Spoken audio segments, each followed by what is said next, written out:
Welcome back to the State Farm Analyst Desk. Team Liquid is the current top team of the group and just one win away from a spot on the world's group stage. We're here to tie up Group A, and with Team Liquid's dominant performance so far, let's take a closer look exactly what makes them so damn good. I've got Amazing and Yamato alongside for the ride.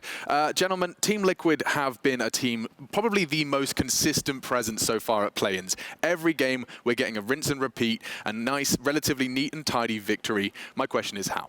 Yeah, we kind of see a repetition from their regular season self where they actually come with team coordination, they come with rotations, they actually know what they're doing beforehand, before it's even happening. I think that in itself is a skill that a lot of people don't respect because they think it's risk-averse. It's not risk-averse. They know it's controlled. They know what they have to do in order to win certain games. And the amount of experience on that team obviously helps them. And as we see here, it's, for example, a hell setup from the enemy team. And they have the next steps already in mind. They want to take over the top side of the map, have Graves basically go behind the enemy team, have the TP coming in at the same time, Shen ultimate on top of it, flash in, things are happening. So, but that process of thinking that they want to take over the top side of the map to make this play happen before that is actually incredible. I think when it comes down to teams, how I evaluate them in the most simplest way is how high of a precision bar do they have and how much activity bar do they have. I think in terms of Team Liquid, they usually find that one big decision that is very precise, everyone's on the same page, and then they just take the game away because you know almost for certain that Team Liquid is never a team that is going to throw away a lead. Yeah. If we think of some of the other teams that are considered the greater ones, maybe they are not as high in precision, but their activity is just higher. That's why you see constant skirmishing, and sometimes you see even the silliest mistakes from a G2 or a top esports. Yeah. But I think Team Liquid really have that precision bolted down, and I think in this game we showcased that after that double kill top. We said in the green room, this game is over because they can just wait for those moments. Shen ult, Alliance, Twitch has summoners on, Rakan is ready, and then they just hammer down on the enemy. A cool term that we kind of coined just in the moment ago in the green room was this flow chart, as in they have a flow chart in mind of if they do X, respond with Y. If we have Y, respond with X, and so on and so on and so on.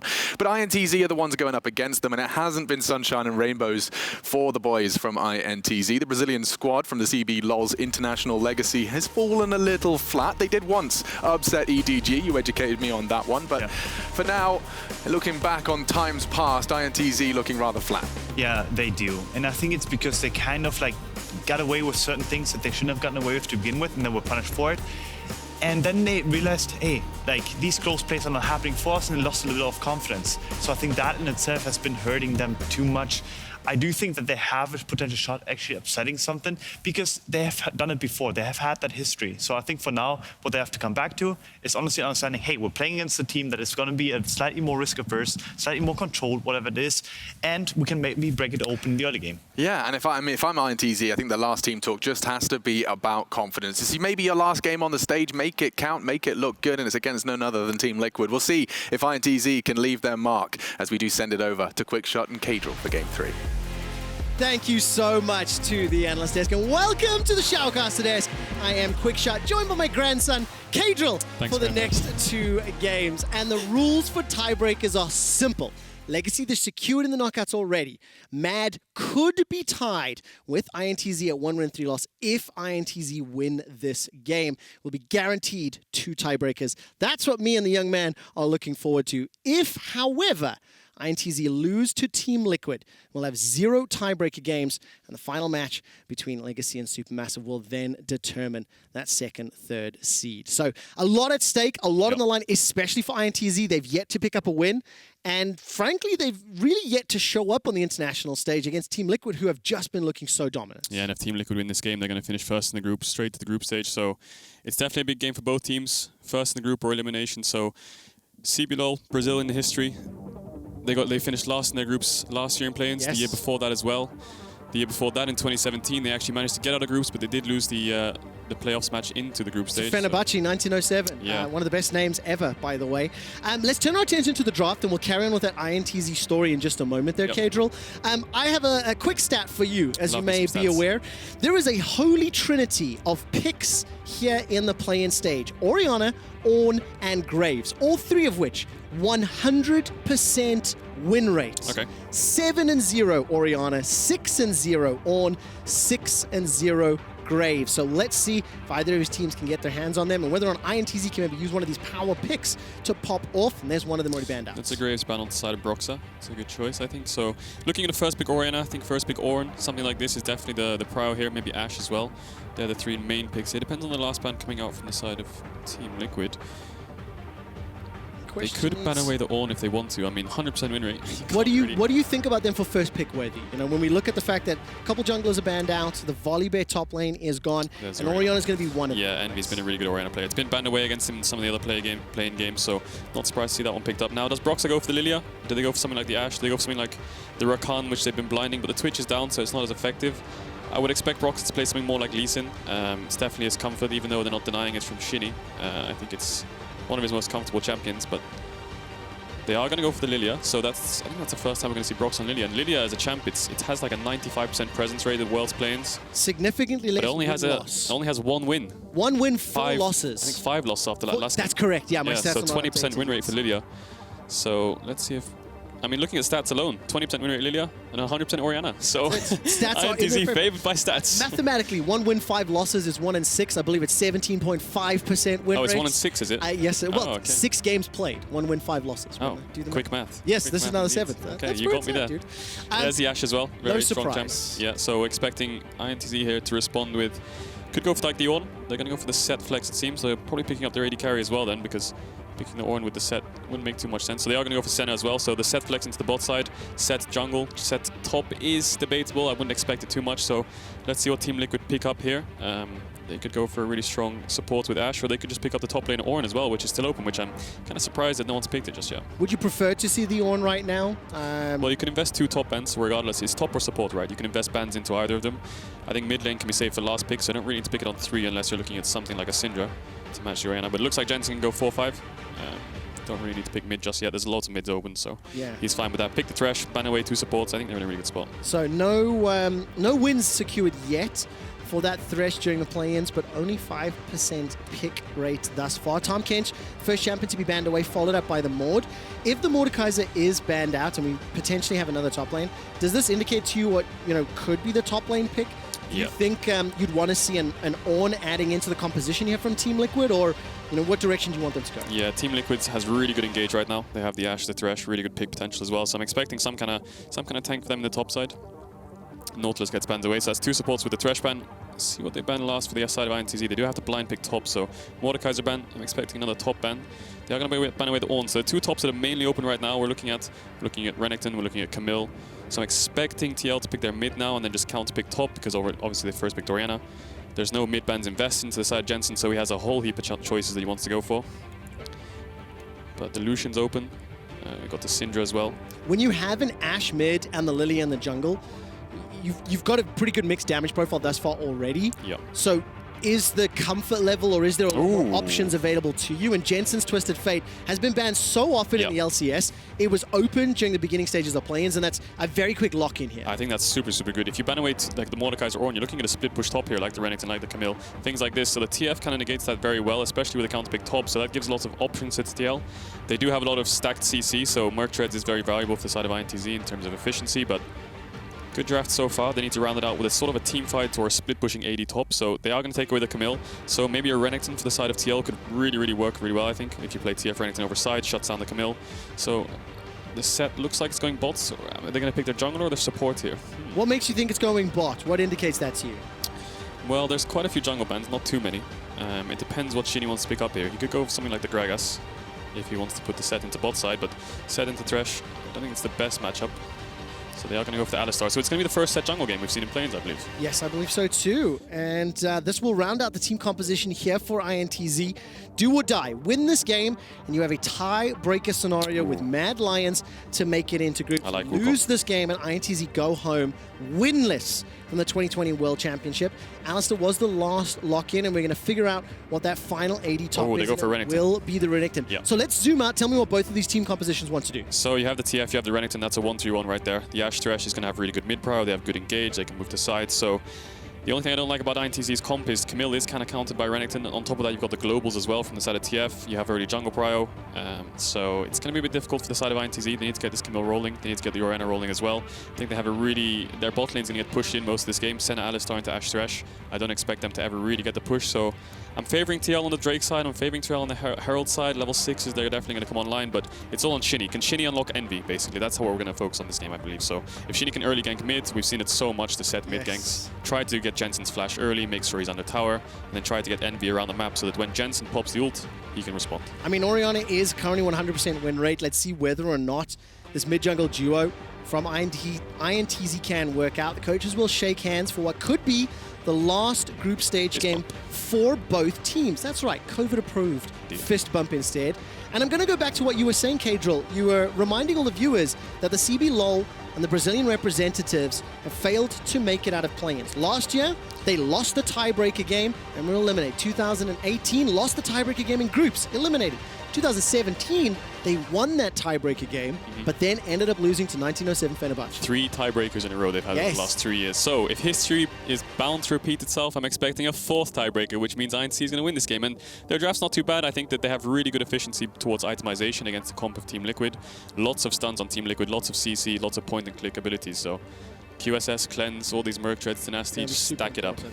And of course, for the fans and for the game, Team Liquid, if they win this, they guarantee groups. They will top the group 4-0. And the next match between Legacy and Supermassive will determine the 2nd and 3rd seed. Mad Lions will then inadvertently be locked into 4th as they were able to pick up that single win against INTZ. A lot on the line. 2 games or 0 for the tiebreakers. And as you've alluded to already, Kadril, looking towards what Shini and Envy can do, mid-jungle duo in the early stages, whether or not that combination can unlock some play. And I think importantly, keep Jensen under some pressure. He's on that Twisted Fate. He's got the Unsealed Cell. Is that a phase rush Alistar? No Aftershock? Okay, so he's definitely going in and he's going out this time, it seems. So normally with Alistar, you kind of go in, you pop the Aftershock, you're really tanky, probably Unbreakable Will as well, and you're really, really, really big frontline for your team. But with the phase rush, he's probably comboing in and running away. I mean, does that indicate to you a playstyle choice that INTZ are going to be looking to make plays, looking to find picks with that type of option? Well, it tells me that he's looking for fast trades in bot. He's going to combo in and run away as fast as he can. Senna can get the Q, a quick auto attack. Don't think they're ever going to go for these huge all-ins early game, at least before he's level 6. So TL, I definitely favor their bot and top. Their side lanes should have really good push. Broxah is looking for the level 1 invade, which INTZ is reading really well. We've seen Lillias do this all the time. Invade the Raptors, get level 2, stop the enemy jungler from getting red. And Shini Envy needs to run back here because there's going to be a fight over this. All right, the sweeper has just gone out. Brambleback spawns. RedBert, Shini and micaO. They're rushing down the red buff. Waiting in the wings now. Red buff is being rushed, as you mentioned. 800 hit points. Smite will be available in just a moment, and it should be secured, and it is. That's the force back from Broxah. Just headbutted, and TL going to make it to lane. It's not the end of the world. You're playing Sett. Raptors isn't really in your first clear. It's normally sort of level 3, level 4 you're looking at Raptors, unless you want to go towards top side and leave them up. So Broxah does take away the Raptors. He does go to his own Raptors as well, so good camp lead for Broxah. It's not the end of the world for Shini. He'll still get level 3. He'll be around the top side, but this bot matchup's going to be really rough for INTZ. Double ranged into Alistar. It's going to get pushed in a lot. They can stack waves whenever they want, but Broxah is going to clear top camps, move back towards the bot side, so Impact is going to have to play on his own after Broxah's done on the top side. Well, I think if you're a Renekton, you don't mind that too much in the grand scheme of things, especially up against the early levels there in the Camille. Yeah, and Envy should have some mid push here. He doesn't have the cleanse, so he is a bit vulnerable to ganks. I feel like they have both sides pushing in for INTZ, so Envy really needs to try and keep the push, try and get vision in the enemy jungle to try and spot out Broxah. But if CoreJJ and Tactical can keep moving towards mid and Impact can as well, then Jensen should be able to get the push. So we'll have to see how they play around the waves in the early game. I mean, when you talk about the impact that Tactical has had, especially during the Plains group stage, it has been phenomenal. We caught a glimpse there of Impact, the wave pushing very heavily towards him as he took a tactical sweep to the face. And now we catch a brief glimpse here of Envy also shoving this wave in. So Camille and the Orianna having an early impact, but the one thing to call out when we're looking through all the lanes is the fact that with that double ranged and the fact that micaO and RedBert were a little late to lane, remember, after the shenanigans? Yep. 19 CS to 6. I believe there is a number of minions pushing under that tower, so we need to track how many micaO is losing. Yeah, he's down 10 CS at least for now because it looks like Tactical's pushing the wave. They're going to contest this grab. Shini doesn't have the E. I believe he's on the grab. He does take it. Looks like it's going to be a fight. All right, CoreJJ and Tactical first to move. They are going to be now surrounded. That's first. a route onto Tactical. He's locked up. The Flay will buy some time. Teleport coming in from INTZ. Shini with a fantastic pullback. First blood secured by INTZ. Tactical is flashless, healless, and he is in so much trouble. One last auto, and Tay picks it up. Shini unlocking the lead for INTZ. And that's the early jungle mid prior we talked about in the draft, right? Orianna has the push. She moves first. Shini, level 3 on the Sett, is much stronger than Broxah. Broxah is going to spike towards the Runic Echoes, so Shini identifying it really well. I like that INTZ bot dropped bot waves. They kind of gave up a lot of CS just so they could match Tactical and CoreJJ on this collapse. They fight over the crab and the TP from Tay. He's going to lose a few creeps, but if you watch that again, I think Shini does have his E coming up soon. He used it on the crab to get the armor off, and then Shini's running at him because he knows Envy's here first. Envy with the prio comes in. We can see the bot lane from INTZ reacts really well. The TP's coming as well, so Shini with this flash E was really, really game-changing. Gets the double stun. Tactical has no flash, and then Tay takes him down, and now Tay has a kill, so doesn't make his matchup as hard. He did lose a few creeps, but that's a really big play for INTZ in the early game, especially with the comp they're running. Unbelievable. And also, again, indicates, look, the willingness to throw that teleport so quickly from Tay joining the fight, and the fact that Envy and Shini had, started to make the move first. It indicates the plan. Jensen finishes the TP. He's flashless, and the Hex Flash comes in from Shini.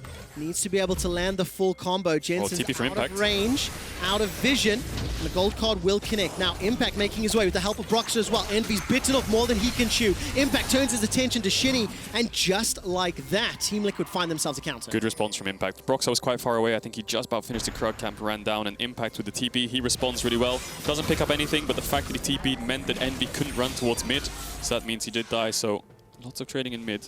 Envy doesn't have to flash, so I don't think he's going to be able to kill him. Oh, that was earlier on, sorry. So that's how both flashes in mid were traded. But Tay does have the top push, so not a bad kill in general. Impact did have to use his TP, so that means the Dragon is kind of freed up a bit more. You don't really have to be scared of the TP when you start the Dragon for this side of INTZ. Oh man, what a crazy start to this game.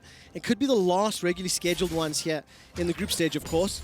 TL, win and you're in. Groups, end of story, and INTZ are eliminated. For INTZ, win, and both teams will be playing a tiebreaker game. One for first place and one for their tournament lives. Envy has still got a small CS advantage, and the wave is currently sitting on his side of the rift, so this will be a little bit more difficult for Jensen until he can reset it and get it under the town. Broxah currently shadowing south, but look at this, CoreJJ making his way up as well. That's the bot power we talked about before. So CoreJJ is around. He has no flash. It's basically a hook over the wall, but I think if Envy stands in the creeps and keeps the wave under his tower, he should be fine. CoreJJ looks like he's going to base for some pinks, pick up some vision, and then maybe he's going to hold hands with Broxah again, come back down and try to get some deep pinks on their bot side, because TL needs to use his bot power early. They need to look for Drakes. I think Shini kind of identified that going towards Drake is not really an option for them. The bot push is too much. Not sure if he's going to show here, but are they looking for a top dive? There's no TP, but Tay is level 6, so he can drop the tower aggro.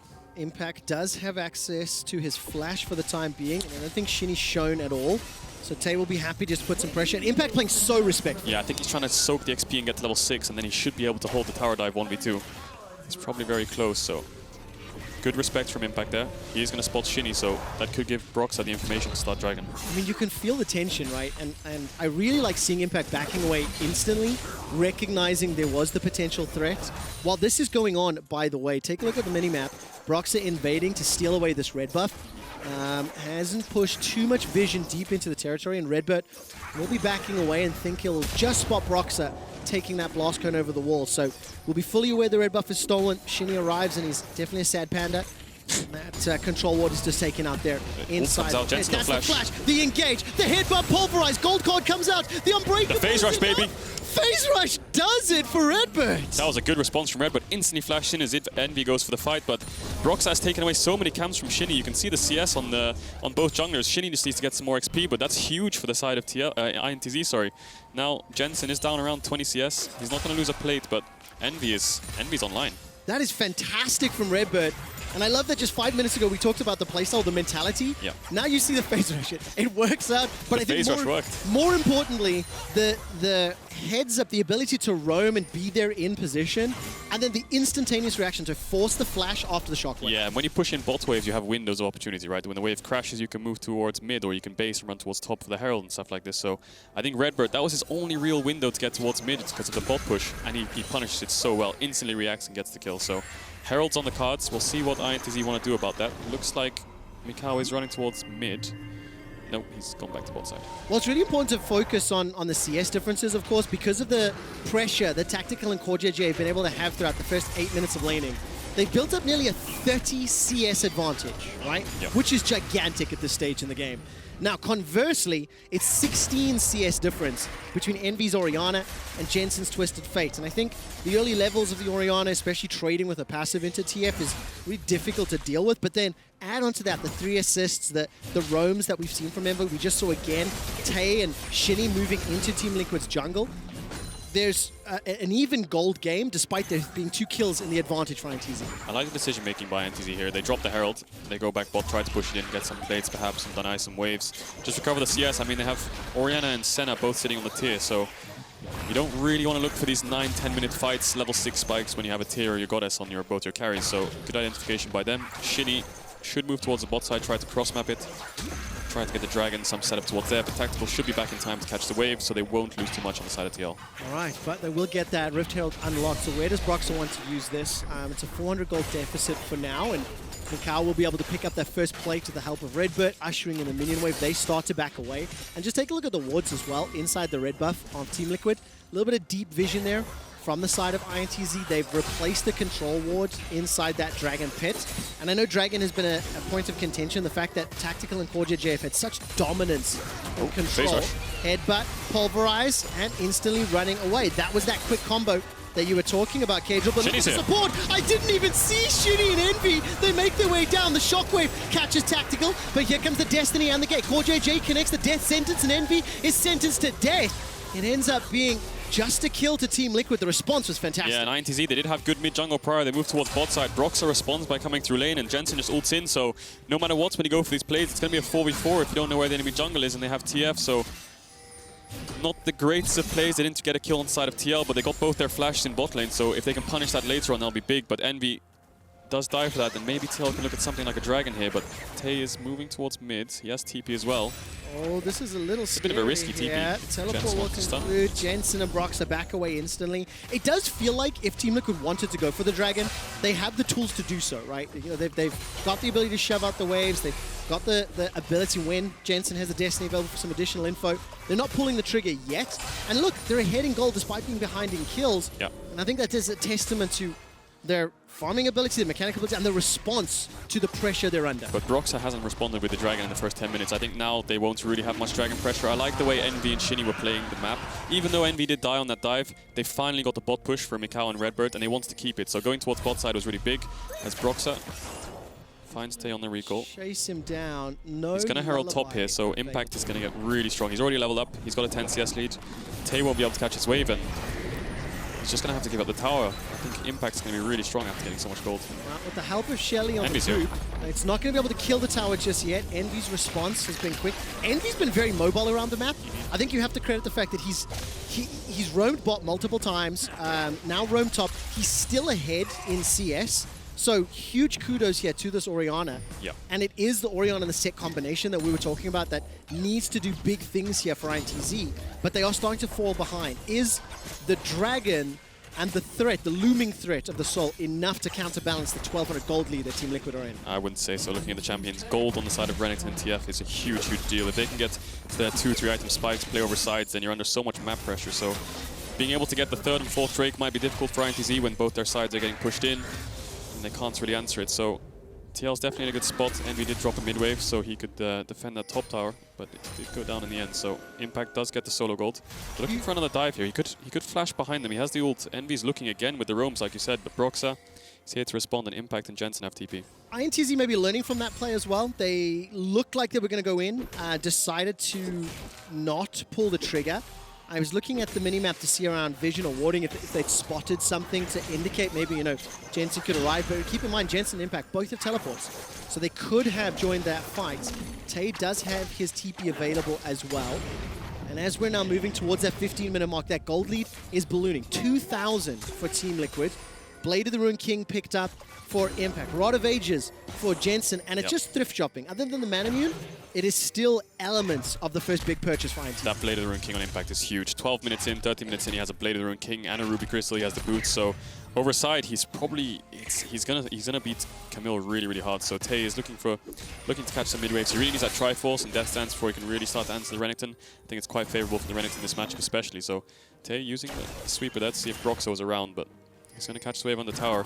Jensen has the TF ult, so if he gets one wave of mid push and moves top side, I think Impact and Jensen could dive Tay on this top tower, but Plating's gonna fall. I think bot side is definitely where they want to focus. Take a look at the summoner spells as well. Jensen swapped over to the Ignite Flash. There was a number of pings on the ward immediately behind micaO and RedBert in that bottom lane. You can see them going again. Multiple pings there from the Team Liquid side. Impact, he's ducked into the Fog of War after pushing the top lane. Good vision. And Team Liquid are aware that either something could happen or potentially trying to set something up, as Shini and Envy have walked straight over a ward from TL. So Team Liquid fully aware of what's happening, and I think they're trying to play bait. Yeah, that ward in the river is huge, and Shini and Envy kind of need to do this. Impact has TP, Jensen has the ult, so if they're the ones to react to the play, they're always going to lose. So they're always trying to be the first ones. As Shini gets drowsy, the TPs are coming in as well. Shockwave is still available for Envy. He hasn't pulled the trigger. That's a headbutt coming out. RedBert's going to look for the pulverize, knocks up CoreJJ, but Shini's already dead. Here comes Tay. He manages to pick up Broxah. Impact has joined the fray and the fight, and that Blade of the Ruined King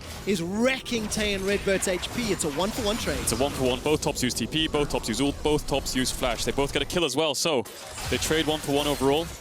As micaO and Tactical trading on here. Yeah, Tactical's going to be so much happier in terms of this fight. No flash available to dead. him. Here comes the Destiny. Gold card, insta-cleanse, doesn't matter. Jensen gets the kill. Yeah, and you saw on top of your screen that the platings. TL with 8 and INTZ with only 2, so you can see that in the gold as well. 3,000 gold leave the side of TL, and the gold's on the people that you want, right? You have the gold on the TF, you have the gold on the Renekton as well, especially with that first blood tower and that kill. So TL, this 1-3-1 comp is going to be so strong, and Shini walks into river. Broxah uses the ult, and then TL just claps first. CoreJJ is there first to respond. Double TPs come in, and Broxah does flash away in the end, but Tay chases him down. The Senna ult tries to come out to help it out, but both AD carries weren't really in this fight. It was more of a 4v4 in the end. It was an even trade for both teams, but micaO dying on the back end of that fight was not good. No, it absolutely wasn't. From the perspective of Team Liquid, however, this is exceptional. Look at the total gold in this game. Yeah. Impact, Jensen, Tactical, Broxah, and then Tay, Envy, micaO. This is a team that's 3,000 gold up at 15.5 minutes. With a victory here, Team Liquid are guaranteed to go to the group stage, and they've just looked very clean. They've, responded well to what Shini and Envy have been doing. Impact has played so respectfully. Every time we look up here, Cadril, if there's any potential threat, it feels like Impact is just backing away and he's not exposing himself to that extra risk. Yeah, he identifies the weak side really well. He knows that they Team Liquid have full dragon control, and if vision can work in 2 ways, right? You can either get the vision and see them on the wards and you know where they are, or if you don't see them on the wards, you know they're on the opposite side of the map. So TL with his bot side vision, no one's in bot lane, no one's walking to river, so Impact identifies that. He realizes he's weak side, give up the tower, trade it for the bot tower, and we'll get a Drake as well. So net advantage for the side of TL. And the gold lead is still even. It's about 3,000 gold that we've seen across the last couple of minutes. And when this 1-3-1 gets online, I'm going to be a bit worried for INTZ. When Impact's on the top side, Jensen the bot side, stuff like this, and Tactical and CoreJJ are pushing in mid waves. When it's online, are you not worried now already? Well, the lane assignments don't really make it super online right now. I think when Tactical takes over mid and Impact takes over the side with Jensen, I think that's where INTZ are going to struggle, because they don't have huge forms of engage. They have Tay, who'll be on a side lane, who does have decent engage, but it's mainly Shini and Envy that I'm looking at, alongside RedBert. So they need to look to catch out TL on mid, or try to kind of match the global plays that they can make with the TF ult. So here we see Tactical going towards mid. Jensen has moved to the bot side, so now the 1-3-1 is online. It's just such a difficult situation here for INTZ. They're behind in gold, now they're behind in control on the map. As you mentioned, that 1-3-1 enabled for Team Liquid. They're continuing to accelerate ahead. And for INTZ, their entire tournament life is on the line, and the CBLOL Brazilian fans are very outspoken. And this is a fan base that I've personally been interacting with and talking about, because, I remember the golden era, where INTZ, when they were playing with Revolta, when they did pick up a win against EDG. It's been such a long time. Oh, now Broxah. It looks like Tay's going to be making a play here onto Broxah. The Dawning Shadow will help out, get the assist. That was illegal. And that was just an easy pickup onto Broxah, being caught out of position. Yeah, going for the red buff when your mid wave is contested. I mean, Tay didn't have to catch bot wave, so he moved towards the red and just caught Broxah out. That was a slightly illegal play, but it's not the end of the world for TL. Impact's pushing in top. Jensen did crash the bot wave, so they don't really get anything out of it. So when you get kills normally throughout the game, you really want to look for resources, whether it's neutral objectives, whether it's towers, maybe some vision, but there's nothing to fight for right now. Exactly. You can see TL's vision on the bot side of the map is crystal clean. So we know Team Liquid, they can set up this 1-3-1 and Impact. A little advantage, will get pulled backwards by the shockwave, manages to slice and dice and Ruthless Predator into Envy's face. Not a huge loss. Herald bot. With the help of Herald, this will pick up the second time of the game for INTZ. How do they disrupt this 1-3-1 and how do they claw back the gold deficits? So the first one is punishing mistakes. If TL do overstep like Broxah did there, that's a really good opening point because you can, when you get the kill, you can start pushing out waves and it's obviously a number advantage. And playing over sides is what you need to do. Jensen's on bot side and Impact's on top, so you don't really have to be scared of catching top waves if you're INTZ. Jensen can't port all the way across the map. It's mainly mid that you need to focus on. So Tay's doing really well to push out bot, move towards mid, so it's always a 4v4 if Jensen does decide to join. So that's basically how they want to play it. Make sure they can keep contesting mid waves, and if they can do that, they can keep contesting vision. And when I look at Tay, he's currently 3-0, got the Trinity Force completed, got the Tiamat completed as well, and currently looking to be the shining light here on the side of INTZ. He's found himself Jensen, but CoreJJ is coming to back up. The Enchanted Crystal Arrow did not find a target. Fantastic death sentence over the wall. Now Tay's running for his life and he's downed. Cast a Curse of Note, just as I was praising him. I was talking about the impact he could have on a side lane. The support from TL, they hide in the shadows and they punish him. The weak side police claims another victim again, so TL collapsed really well. Tay didn't really identify that it was weak side.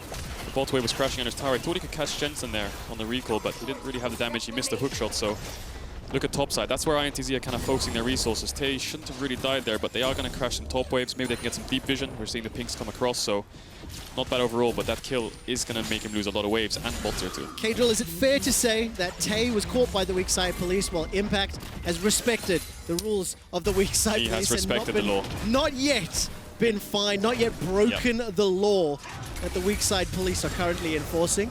And that's why this lead is ballooning. Look, it was dropping, it was 3K, it dropped to 2, now it's up to 4 and a bit. And Team Liquid are just in control. Once a 1-3-1 is able to set up and push those lanes down, you have to find a way to disrupt it, to find either a kill on a side lane or prevent them setting up because it's so oppressive. Yeah, mid lane is the key focus in a 1-3-1 comp. If TL can have mid prio and Ashe and Tresh can keep his waves on the tower and they have the push on both sides, then TL's kind of unleashed on the map. They can get vision wherever they want. They can start forcing neutral objectives. So INTZ need to crack it open. They need to force a play mid, try to catch someone on side, and then start contest vision. But see Tay again, he can't really walk into his own jungle. Nope, it's not his jungle anymore. It's not his rift. In fact, it's not INTZ's half of the map either. And by the way, Jensen, Lichbane completed. The Roa is nearly fully stacked right now. 3, 1, and 2, despite falling behind a significant amount of CS in the early stage of the game. He's just found such a gigantic impact. He's held down the mid, he's roamed as and when appropriate, and right now he's playing this bottom lane pressure, and they've already taken that inner turret. Yeah, but TL, they need to try and speed up the game a little bit more. The Dragon is coming up in 10 seconds. That means it'll be the second one, so it's going to be 10 minutes roughly before they get the Infernal Soul. And you can see on the side of INTZ, the Seraphs is online, the Merman is coming across from micaO, so the scaling on INTZ is not bad actually. When Camille gets the Death Stance, Orianna gets the Rabadons, they're going to be really strong in fights. So TL, I like the fact they're going for mid here. Just keep trying to pressure and pressure and pressure, because the only way TL can really start forcing your inhibs is with Baron. They can't really do it otherwise, because INTZ are playing the map well. Just keep trading vision topside, try to back off, and just keep respecting it a little bit more, because TL don't have too many options right now. Okay, well, TL will take that Dragon. It's the Infernal secured. No pressure here from INTZ. As far as vision is concerned, INTZ very, very, very afraid of Baron. Yep. You can see that ring of wards around the Baron pit. And that's exactly what Kadrill was just talking about. Unlock Baron, and that's how Team Liquid can unlock the inhibitors. Exactly. TL's way to unlock this game is Baron. So if INTZ can just keep farming, catching waves, and just try to answer any Baron starts or Baron threats, then they're not in the worst position. The scaling's pretty good. It's still only a 3,500 gold lead, so it's not the end of the world. So just try keeping up, try keep up the farm, and if they can find mistakes, just punish them. It's so much more difficult because of the gold deficit, but it is not yet impossible. Exactly. Is what we're looking at. And I think as well... This is exactly what I like to see. Envy pushes in top wave, runs bot, so now he's shadowing Tay. So if Impact does go for the 1v1, Envy's going to give him a surprise. Right, let's see. Silence the alarm if the weak side police have been activated. The ward spots him out. Impact has not broken the law as of yet. I'll stop doing this. This is Kadrill's thing. He does it much better than I do. But I do think the one thing I wanted to call out was that if INTZ can find... Oh, maybe he's getting arrested. In the Baron pit, the Shockwave is available, and Not yet used. Finally, on the last... Cast the curse. That's it. The cast the curse. It's not my fault. Do not blame me, North America. INTZ will put pressure on this tower, but look, Team Liquid, they've not backed away. Mid and top under siege. Yeah, 2 towers under siege here. RedBert is sort of threatening engage. micaO is around. micaO actually blew both his summoners, and Tactical has no arrow, so I think micaO had to flash away from the arrow. He uses the ult to cancel Broxah, and Shini's here as well. This isn't done yet. Tay keeping the pressure. He's finding a start to back away the inhibitor turret. Destiny has been used by Jensen. Broxah's running for his life. The gate follows through. Gold card lands onto Shini. Tay has not left the bottom lane. I don't know how much damage he's done to that tower, but he will be able to take it out shortly. And that initiation was just to put pressure on the inhibitor. While it didn't get the inhib, huge kudos. INTZ are not done yet. Yeah, and Envy's... Oh, is he gonna get out here? Okay, just about gets out. And Envy, he invested his TP for 3 flashes on the side of TL. That was huge. Envy's TP isn't that important this game, it's Tay's. Even though Tay had to use it, now they don't have TPs. And you said the weak side police, you said Impact was respecting it all game. He finally gets arrested. He does die. It's not my fault. And this is huge for the side of INTZ. The shadow play from Envy, just sort of being behind Tay on the engage, making sure they can do this double solo lane play on Impact. And Impact saw Envy on a ward, but he just didn't respect it enough. He thought he probably backed away. He guessed by probability. Envy thinking he got seen, he probably based, but he does end up dying, and they lost 2 towers in bot, so this game is still on. And of course, for INTZ, I think they recognize where the threats are. You know, they didn't contest that previous Drake. The Hex flash over the wall. RedBert threatening the engagement. That phase rush Alistar has been used multiple times this game. It's only a 2,500 gold lead at 25 minutes, which is not that significant, but INTZ need to have this clean execution be consistent to claw back control. Yeah, and TL, they lost their flash on their bot lane, so contesting this mid power became a lot harder. If they get flanked, they are going to die. Dragon in 2 minutes. And I want to see Jensen do the same thing Envy just did. Push out the top wave if you can, get CoreJJ up there, help you get some vision, push out the top wave, base, run bot, maybe use his Destiny to get involved in bot plays, impacting him, can flash on Tay. And if you do that, you can keep pushing into bot tier 3. And if they respond, you can TP to Nash.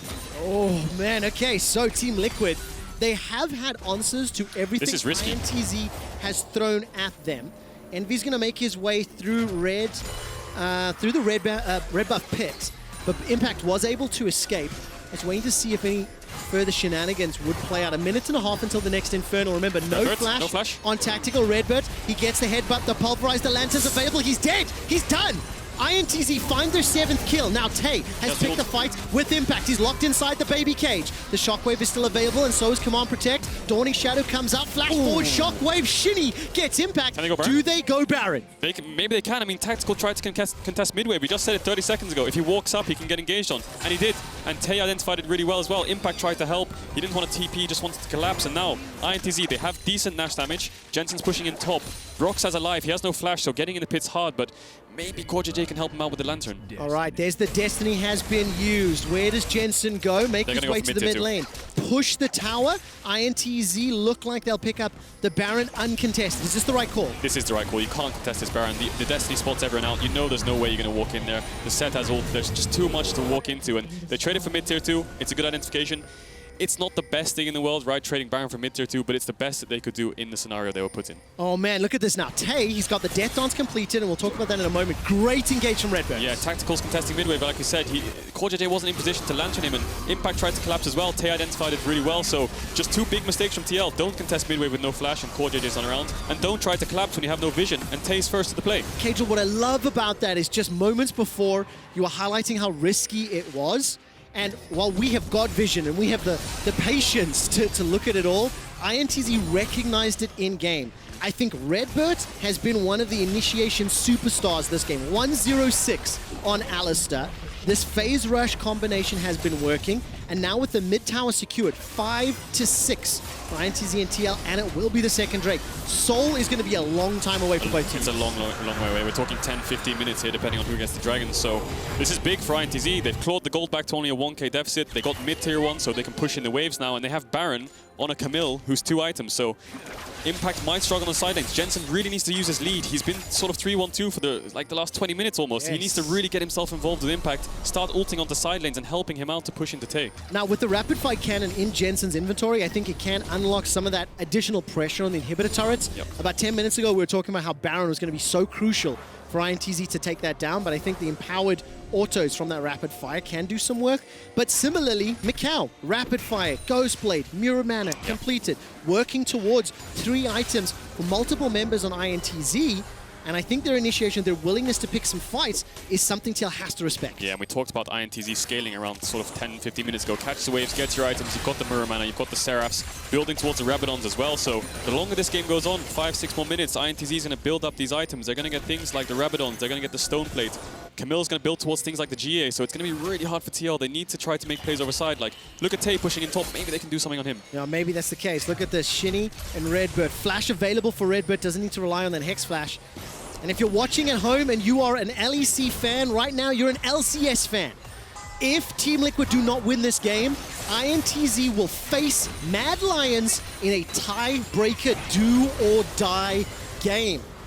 Let's see what happens as INTZ, they've closed this gold gap. They've got the Baron for another 25 seconds, and it looks like they will put some pressure on the inner turret. The box down from CoreJJ, that's a small win, and they will get the tower as well. That's good a long-range initiation. They held on to the Hex. Almost went in there. I was expecting it. Me too, me too. Cadril and I are on the edge of our seats, and we cannot get closer to the screen. This is really good 4-1. They move 3-man top side, they take top 2-2. Now they're moving 4-man bot side, kind of holding hands here. RedBert, he might have to ult. He does indeed. The Unbreakable Will, the Enchanted Crystal Arrow. There's a root catching out Tactical, but they've get the tower. Baron power play gives INTZ the lead, but now Team Liquid fancy and engage. Gigantic sleep. Sitting on the front line is Shini. He gets a huge shield. Dawning Shadow will force TL away. Destiny hasn't been used yet by Jensen, and the Shockwave is still available. And Tay's going to get tagged by the Swell Seed. So INTZ, they used their Baron to perfection. They got 2 towers mid, they got a tower top. This game is it's just back, it's an even game now almost. I would favor INTZ even. It's almost like a 500, 600 gold lead. The gold really doesn't matter at 30 minutes in the game at this point, but the items coming across, I mean, Envy's building towards Rabadons. The team fights are so good for INTZ if they stay together, and TL with this 1-3-1 comp, it feels like they have to group to match the siege that INTZ is putting out. Okay, the game is now evened out. 2 minutes to Infernal, 2 minutes to Baron, and we've seen both teams using their composition to its strengths, right? Grouping, team fighting for INTZ, and now more itemization. For Team Liquid, they need to set up and put pressure on the 1-3-1, but can they hold off the initiation tools that INTZ have to maintain that, you know, arm's length that you need for 1-3-1? The thing that was keeping TL alive in this game was not only the gold lead, but it was the side lane push that they had. They had so much push over sides. Impact had it, Jensen had it, so contesting mid was so hard. But now at this point in the game, Tay's a level up. He's got such big items. He's got the GA, the Death Stance. He can get the side push. Envy can go side as well and get the push as well. So now Team Liquid don't have much resources to play with based on waves. The gold's even as well, so everything's kind of clawed back to an even game state, and mid-waves is what they kind of need to contest most of the time. You can see Jensen's grouping more. Oh, look at that engage! RedBert finds Tactical in CoreJJ. Multiple teleports in the mid lane, and that's the root in the back. INTZ have peeled away. Insta-flash from Impact. The Hextech Ultimatum is available, but not yet used, and Team Liquid back away. Cadril, you said it's an even game. I think INTZ may just be in the lead. They have a much better team fight comp for sure. TL, if they keep getting caught out 1 by 1 like this, Tactical has no flash, CoreJJ has no flash. They need to clear this mid-wave. I think they should be fine defending this in-hit, but the Dragon's in 50 seconds. Oh, the Impact. It's a good pullback. Impact is fantastic. Shockwave, there's no further follow-up. Dawning Shadow is just on cooldown for micaO. 45 seconds to Baron, 40 seconds to Infernal, and INTZ stick on the turret. Good chunks. They might be able to get this mid-tower here. They might go for the inhibitors as well. Impact can't TP behind, so they are going to back off. TL is coming out of base with the home guards, but this is anyone's game, Trevor. I don't care. INTZ win the game. I want tiebreakers. Let's see if they can. Team Liquid definitely do not want to do that. They will face off against either Legacy or Supermassive in a tiebreaker for first if INTZ close this out. 10 seconds to Baron, 10 seconds to Dragon, and INTZ are the ones making the forward move. Tactical and CoreJJ have no flashes. Broxah might have to flash here as well, and without flashes, you can't walk up against Orianna. He goes if he dies, they can get burned. I think they're going to. That is a dead Broxah caught out of position. INTZ are going for the inhib first. Yeah, they're going to go for mid inhib. Bot inhib's open as well. They have a top wave, so they could look at 3 inhibs here. Definitely 2 if Tay goes in and pushes the top wave. So Mid inhibs goes down, they're going to move up the top side, and then they have two choices. Do we want to go for 3 inhibs, or do we want to go for Baron and Dragon? Or do we want to try and end? They have the Camille ult, they have the Orianna ult, Alistar has ult as well. They could try and end this. Oh my word, are they really going to? Let's find out. The step forward is on. INTZ now starts to back away. They've got the supers, they've got control, and they've got objectives to fight for. Oh, Trevor, this is going to be crazy. TL, 2 inhibs down. They have decent wave clear. The third one's exposed as well. But if they lose Baron, I think that's going to be the nail in the coffin. Tay can just take over the game with the Baron buff. He's so strong in this Camille. They are going to pick up the third Infernal as well. And after they base, I think they're going to go out top side, put the wards.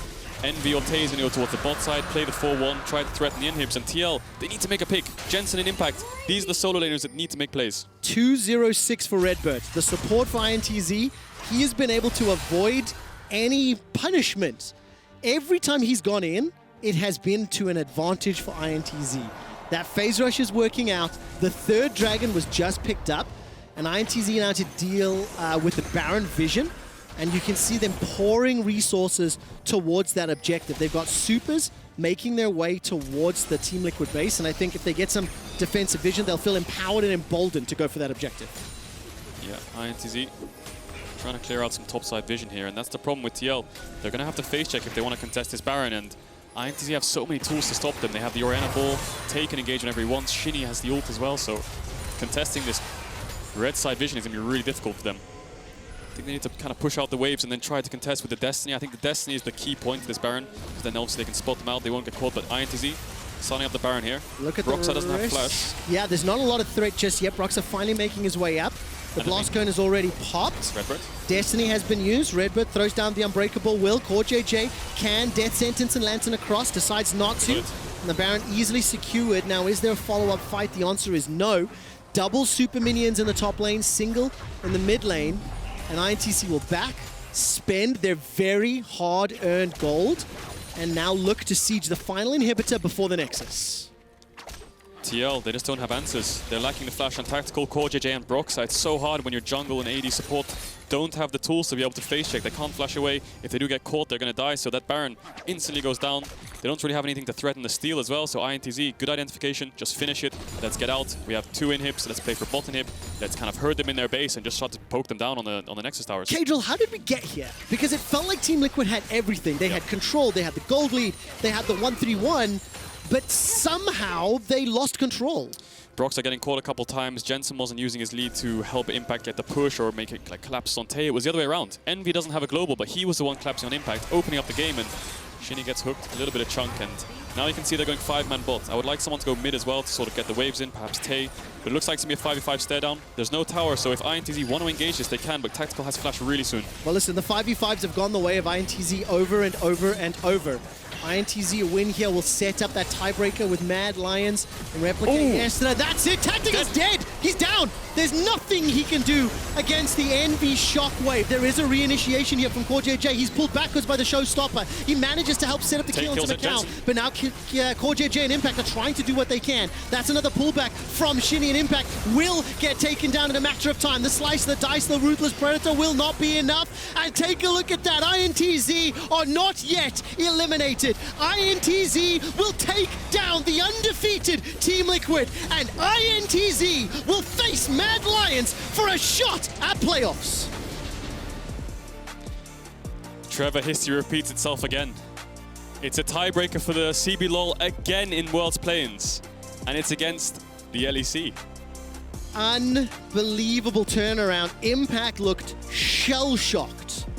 He looked shell-shocked on camera. Team Liquid had such a fantastic response to the early game aggression of INTZ. They set up the mid game with the 4,000 gold lead and a strong 1-3-1, but take nothing away from the CBLOL.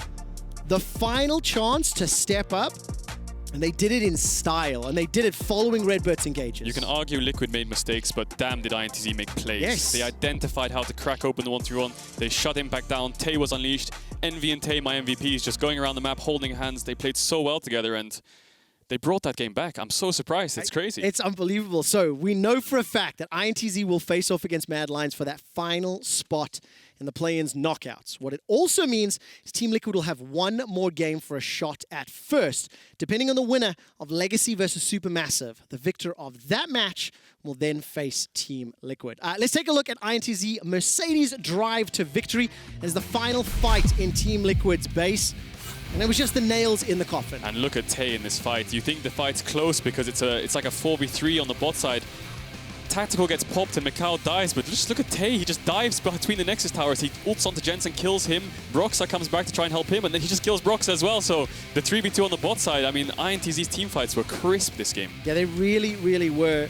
But again, it was so clear. They, INTZ tried to set up tower dives following RedBert. They wanted Shini and Envy to work together throughout the early game. But it took 15, 20 minutes of gameplay to be able to find those opportunities, but they really did try. Yeah, and we said the scaling was pretty good for INTZ. Yes. It wasn't like yesterday's games with like Sett or Elise. They did have the key components they needed to scale, and their team fights were good. They identified the side lanes really well. They responded so well to TL's plays, and wow. It was fantastic. If you were listening very closely, but CoreJJ and I were a little sad as Team Liquid win because it meant no tiebreakers. And of course, if you're an LCS or an LEC fan, you're obviously sad because now there's so much risk. But as a viewer and a fan of Worlds, this is awesome. It's time for a quick break. Stick around for the post-match with Machine and friends as they look closer at INTZ's win. Tiebreakers! Again! Yes! Supermassive were just always ready for them. They always defended in the right place, attacked in the right place. A team like Legacy Esports needs to kind of like make something happen in the early game where they get a surprise pick, where they get a surprise gank off.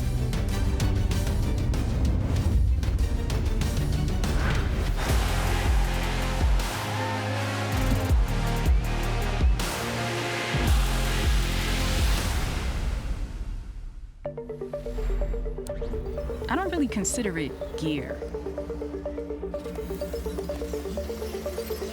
It's an extension of who I am. It blurs the line between fantasy and reality.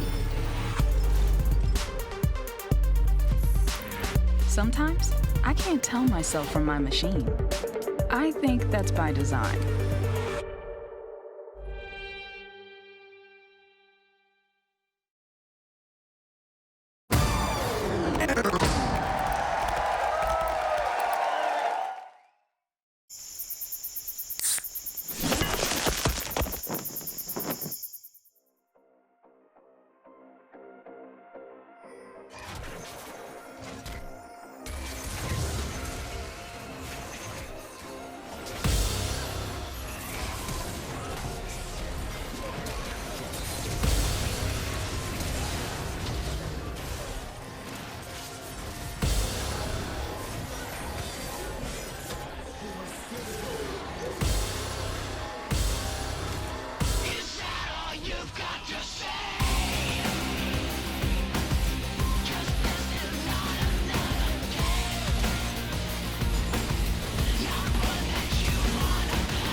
Welcome back to the State Farm Analyst Desk. We just saw INTZ surprise the world, ending Team Liquid's undefeated streak, and we're going to take a closer look at this win now here at the desk. So some trends so far, and Worlds 2020. Of course, there's some questions I've been desperate to ask, and now we've got some time to do so. But let's focus on the game first of hand. It was, of course, INTZ kind of bouncing back. It felt like, again, Team Liquid, it was another day in the office, Yamato. We had the same opening. Looked like they got what they wanted in the draft, but a different result this time.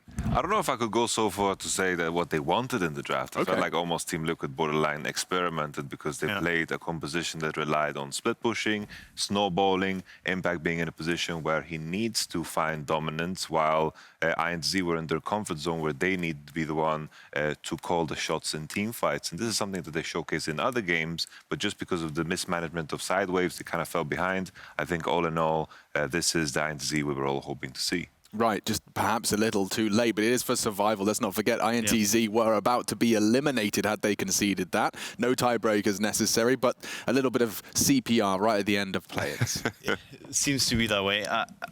I just want to talk about the Lillia. You got it, bro. I don't like Lillia the way it's being utilized, and I don't like the way that TF is utilized. Both of these picks are misjudged and misused.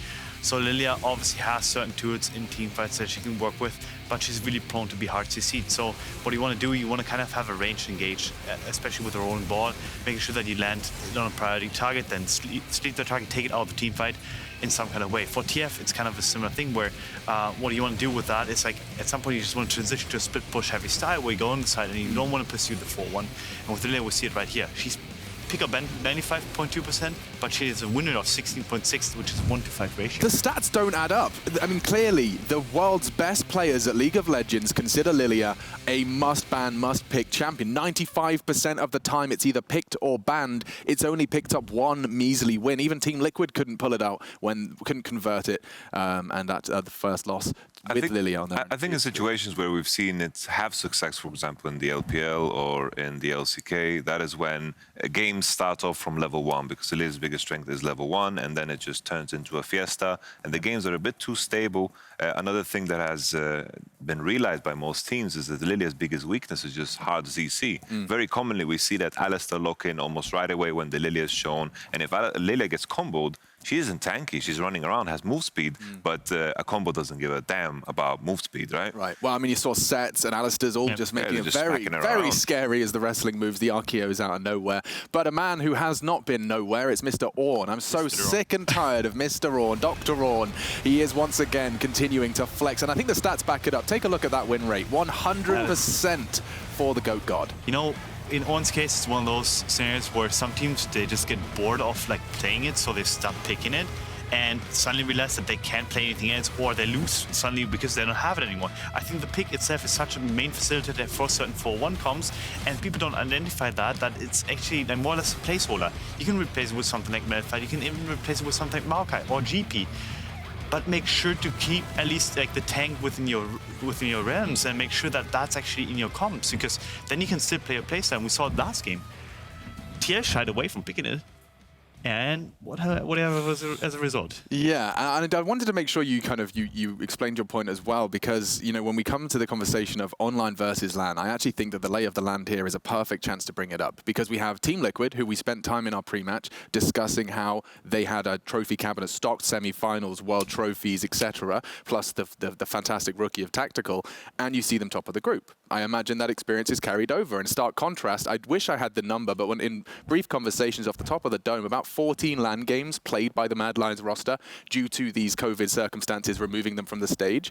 And so you couldn't have a better contrast of two teams that were touted to be number 1 and 2 in their group. One of them had LAN experiences at the top, one of them didn't, and is at the bottom. That can't be a coincidence. I don't think so at all. I think if you look back at when Mad Lions had their success and all of a sudden they were hyped up, was when they defeated G2 in their first best of 5. And that was, of course, online. And then, of course, the whole summer season continued in the same fashion, and Mad Lions looked good, and then eventually they stumbled, still online. But I think that stumble was a bit of an issue when it came to the meta. And I thought, even with issues with meta, they would have looked better than they did on the stage today. But it's definitely a factor.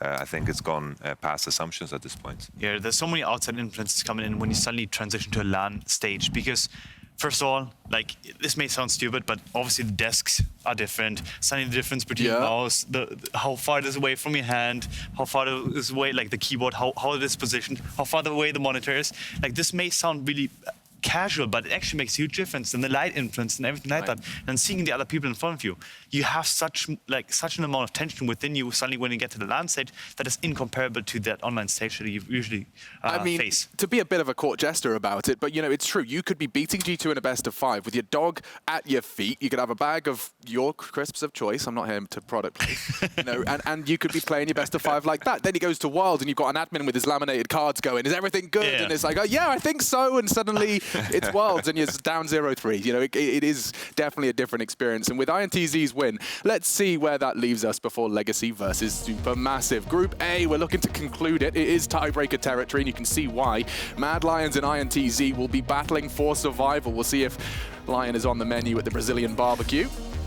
Have you ever had Brazilian barbecue? It's delicious. I thought you were about to say, have you ever had Lion? I don't think that's legal. No, you said, and you definitely don't want to have Mad Lion. Otherwise you'll get Mad Lion's disease, and that's a nasty one. Okay.